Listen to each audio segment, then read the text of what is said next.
যখন তুমি নিজের রক্তের মানুষের দ্বারা কষ্ট পাবে, তখন তুমি একবার নবী ইউসুফ আলাইহিস সালামের কথা মনে করো। তিনি কিভাবে নিজের ভাইয়ের দ্বারা প্রতারিত হয়েছিল। যখন তোমার বাবা মা না বোঝে তোমার বিরুদ্ধাচরণ করে, তখন নবী ইব্রাহিম আলাইহিস সালামের কথা মনে করো। তার বাবা তাকে আগুনে নিক্ষেপ করায় ভূমিকা রেখেছিল। যখন তুমি সমস্যা থেকে পরিত্রাণের জন্য কোনো পথ পাবে না, তখন ইউনুস আলাইহিস সালামের কথা ভেবো। তিনি কতটা সময় তিমি মাছের পেটে আটকা পড়েছিল। যখন তোমার নামে কেউ মিথ্যা অপবাদ ছড়িয়ে দেবে, তখন মা আয়েশা রাদিয়াল্লাহু আনহার কথা মনে করো। তার নামে পুরো শহর জুড়ে কুৎসা রচনা করা হয়েছিল। যখন তুমি অসুস্থ ব্যথার যন্ত্রণায় কাতরাতে থাকো, তখন নবী আইয়ুব আলাইহিস সালামের কথা ভেবো।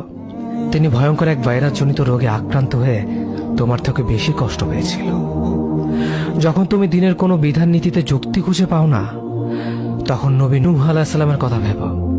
তিনি কোনো প্রশ্ন ছাড়াই মরুভূমিতে নৌকা তৈরি করেছিল।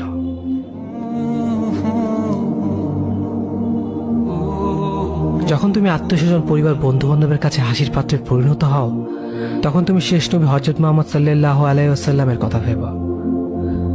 রাসূল সাল্লাল্লাহু আলাইহি ওয়াসাল্লাম বলেছিলেন, সবচেয়ে বড় পরীক্ষা দিয়ে সবথেকে বড় পুরস্কার আসে। যখন আল্লাহ